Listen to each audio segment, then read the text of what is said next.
And I'm very pleased to welcome now Sultan Barakat. He's Professor of Public Policy at the Qatar Foundation's Hamad bin Khalifa University and an Honorary Professor at the University of York in the UK. Welcome to DW.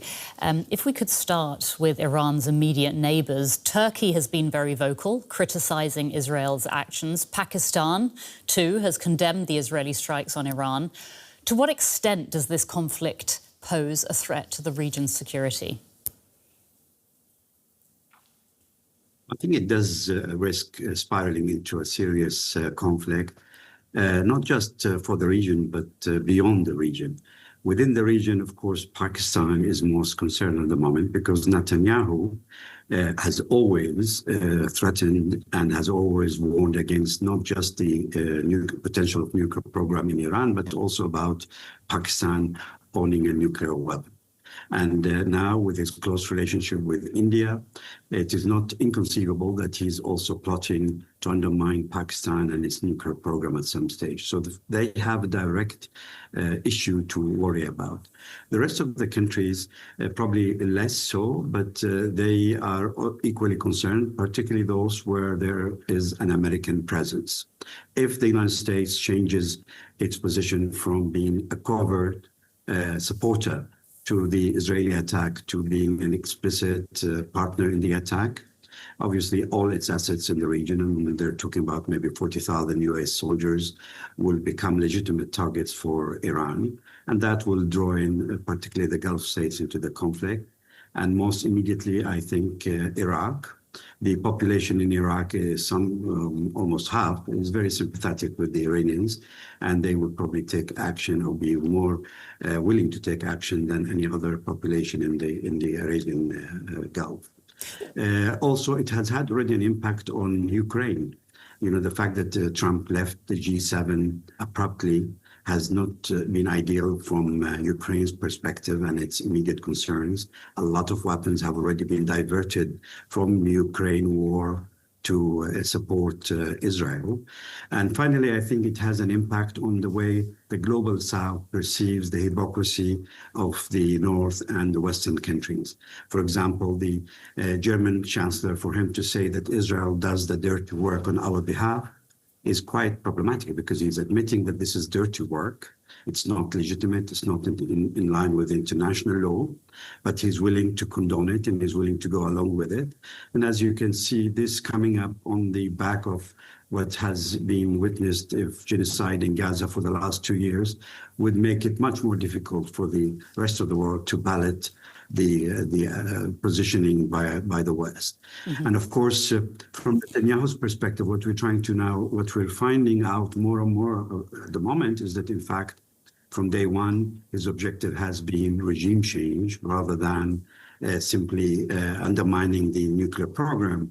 Given the degree to which he's been able to penetrate the Iranian intelligence, it is not inconceivable that he has already laid the ground for a very sophisticated infrastructure for regime change, mm-hmm. which also the son of the former Shah has come out calling for the Iranian people to rise against the government in concert with the Israeli people. I wanted to ask you actually about the people in Iran, just on what you were saying there. Mm-hmm. We understand that there are, of course, many Iranians who are against the Iranian regime, but right now they are coming under Israeli fire. Can you tell us how people in Iran are viewing what's happening in their country?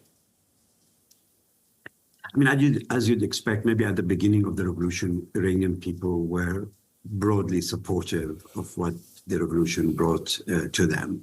You know, a little bit of equity, freedom, etc., so that they did not enjoy under the Shah's regime.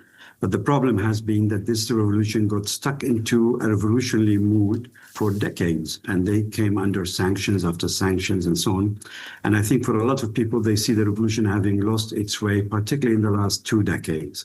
After the fall of the regime in Iraq, they saw that as an opportunity to expand within the region, and they got themselves involved into conflicts that they should not really have bothered about. They should have given the priority for their own people, conflicts in Iraq, Iraq and Syria and Yemen and Lebanon and so on. So that for a lot of people, I think, is an issue, and they would like to see an end of that. And somehow, practically, this is coming to an end at the moment anyway. The second issue, I think, is the support of the regime to the Palestinians. I think the majority of the population in Iran is supportive of the Palestinians, and they see and they understand the agenda of the Israelis of isolating the Palestinians from any external support, which they've been successful in terms of the Arab states. They've managed literally to isolate them from all the Arab states. The only country that stands by them at the moment is Iran. And I think the last is the issue of the suppression on the ground, that the regime, right from the beginning of the Arab Spring, there were some movements in protest against the heavy-handed approach of the regime in the streets. But I think that has died off with time. Now there's a risk of it reigniting again. So I don't think it's very that the population is with or against. It's a very mixed picture.